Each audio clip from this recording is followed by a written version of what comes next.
आप लोगों ने कभी न कभी शेयर मार्केट के बारे में ज़रूर सुना हुआ होगा।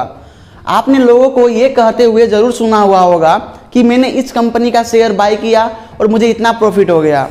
आपने वॉरेन बफेट, जो कि दुनिया के टॉप 10 रिचेस्ट पर्सन में आता है, उसके बारे में ज़रूर सुना हुआ होगा।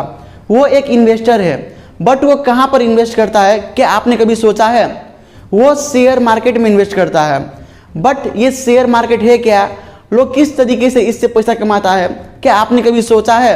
अगर नहीं सोचा है तो ये वीडियो आपके लिए है, क्योंकि आज आप जानने वाले हैं कि ये शेयर मार्केट है क्या, ये स्टॉक मार्केट है क्या। तो शेयर मार्केट को समझने से पहले हम लोग ये समझते हैं कि ये शेयर है क्या, ये जो शेयर लिखा हुआ है ये है क्या, व्हाट इज दिस शेयर। मैं एग्जाम्पल ऐसे लेने का ट्राई करूंगा कि एक 6 क्लास के बच्चे को भी समझ में आ जाए। लेट से आप खाना बहुत अच्छा बनाते हो और आपने एक होटल शुरू किया जिसका मोमो काफ़ी फेमस है। आप एक मोमो लॉन्च करते हो 100 रुपीज़ का और वो मोमो काफ़ी बिक रहा है, लोगों को काफ़ी पसंद आ रहा है और आप वहाँ से बहुत अच्छा प्रॉफिट जनरेट कर रहे हो। बट आप रियलाइज़ करते हो कि आपका जो होटल है वो काफ़ी छोटा है और आपको लगता है कि आपको उसे एक्सपांड करने की ज़रूरत है। आपका मोमो काफ़ी बिक रहा है, अगर आप एक्सपांड करोगे तो आपका ही फ़ायदा होगा।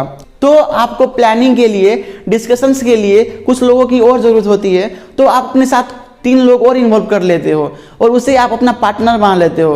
तो अब टोटल 4 लोग की टीम हो गई। अब आप 4 लोग मिलकर ये सोचते हैं कि एक छोटी सी दुकान थी, एक छोटी सी होटल थी, अब उसमें हम लोग भी प्लानिंग करके पैसा लगाकर एक बड़ा सा होटल खोल देते हैं, एक 5 स्टार होटल खोल देते हैं। तो अब आप और आपका टीम मिलकर क्या कर रहे हैं, एक बड़ा सा होटल खोल रहे हैं। स्टार्टिंग में आप सिंगल काम कर रहे थे, अब आपके पास अपना टीम हो गई तो आप क्या करते हो, एक कंपनी फॉर्म कर लेते हैं, एक प्राइवेट लिमिटेड कंपनी बनवा देते हैं।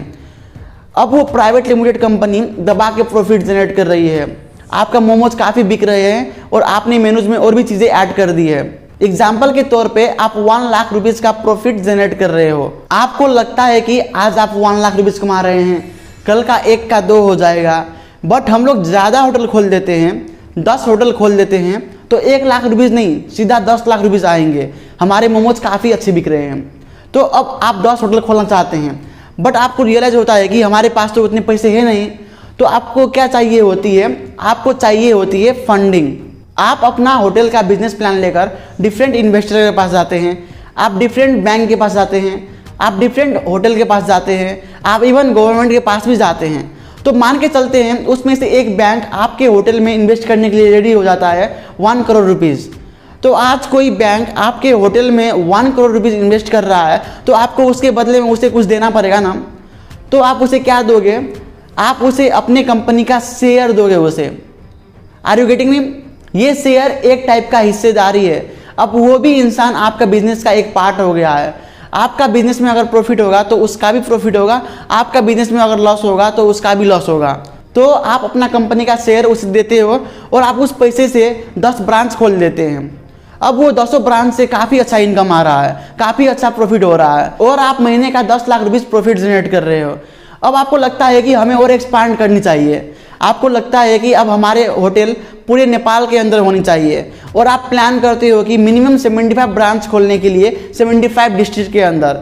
तो आप अगेन रियलाइज़ करते हो कि आपके कंपनी के पास तो उतने पैसे हैं नहीं। तो आप और आपका फ्रेंड जो कि कंपनी का डायरेक्टर बन चुका है और शेयर होल्डर जिसने आपके बिजनेस में इन्वेस्टमेंट करी हुई थी वो शेयर होल्डर है। अब आप लोग मिलकर ये प्लान करते हैं कि आप लोग अपना कंपनी को पब्लिक लेकर जाए। पब्लिक लेकर जाने का मतलब क्या है, कोई भी प्राइवेट लिमिटेड कंपनी पब्लिक से पैसा नहीं ले सकती जब तक वो पब्लिक नहीं बन जाती। तो पब्लिक बनने के लिए बहुत सारे नॉर्म्स होते हैं, बहुत सारे टर्म्स एंड कंडीशन होते हैं और उसे आप फॉलो करके आप अपनी कंपनी को पब्लिक लेकर जाते हैं। तो इसका मतलब आप अपनी कंपनी को लिस्ट करवाने वाले हो। लिस्ट कराने से मेरा मतलब क्या है, आपको पब्लिक से पैसा चाहिए तो आपको पब्लिक को भी उसके बदले में कुछ देना पड़ेगा ना। एग्जैक्टली आप उसे क्या दोगे, अपनी कंपनी का शेयर दोगे। तो जब भी हम अपना शेयर फर्स्ट टाइम पब्लिक को देते हैं, जब भी हम अपना शेयर इनिशियल लेवल पर पब्लिक को देते हैं तो उसे हम क्या बोलते हैं, IPO, इनिशियल पब्लिक ऑफरिंग। नाम से ही क्लियर है, इनिशियल फर्स्ट टाइम पब्लिक को ऑफर करना शेयर। जब भी हम अपना शेयर फर्स्ट टाइम पब्लिक को देते हैं उसे हम बोलते हैं IPO। और हम लोग IPO प्राइमरी मार्केट में सेल कर सकते हैं।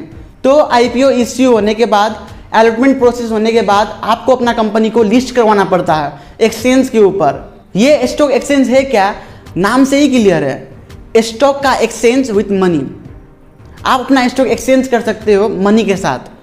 तो ये हमारे देश में एक ही है, नेपाल स्टॉक एक्सचेंज। अगर हम लोग इंडिया की बात करें तो वहाँ पर 2 स्टॉक एक्सचेंज है, एक बॉम्बे स्टॉक एक्सचेंज BSE, दूसरा NSE नेशनल स्टॉक एक्सचेंज। अगर हम USA की बात करें तो वहाँ पर मल्टीपल स्टॉक एक्सचेंज है, New York stock exchange, NYSE, NASDAQ। और जब आपकी कंपनी नेफ्से में लिस्ट हो जाती है उसके बाद लोग आपका कंपनी का शेयर बाय या सेल कर सकते हैं सेकेंडरी मार्केट से। खरीदने का, बाय करने का बहुत सारे कारण हैं जो आप आने वाले वीडियो में जानने वाले हैं। तो ये शेयर मार्केट है क्या?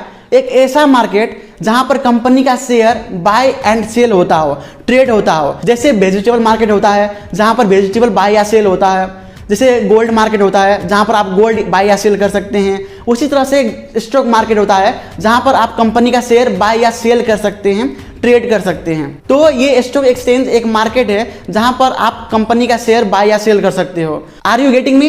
लेट से आपको NTC नेपाल टेलीकम्युनिकेशंस जो आप सिम यूज करते हैं उसका शेयर बाय करना है।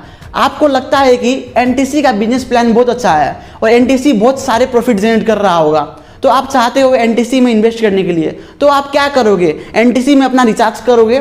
नो, आपको देखना पड़ेगा क्या NTC का शेयर नेपाल स्टॉक एक्सचेंज में लिस्टेड है। अगर लिस्टेड है तो आप वहां से जाकर बाय कर सकते हो। अगर आप ग्लोबल IME बैंक या NIC एशिया बैंक में इन्वेस्ट करना चाहते हो तो क्या आप वहां पर पैसा डिपॉजिट करोगे? नो, आपको देखना पड़ेगा कि क्या NIC Asia bank, global IME bank NEPSE में लिस्टेड है, नेपाल का स्टॉक एक्सचेंज में लिस्टेड है। अगर लिस्टेड है तो आप वहां से जाकर बाय कर सकते हैं। तो ये स्टॉक एक्सचेंज एक मार्केट है जहां पर आप कंपनी का शेयर बाय या सेल कर सकते हो। अगर आप शेयर मार्केट में, स्टॉक मार्केट में इन्वेस्ट करना चाहते हैं तो आपके पास अपना डीमेट एंड ट्रेडिंग अकाउंट होना चाहिए।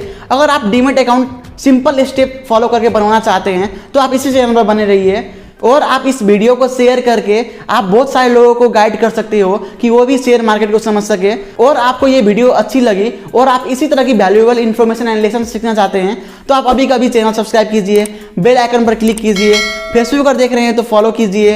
I will see you in the next video. Till that, you like this video and see you at the top.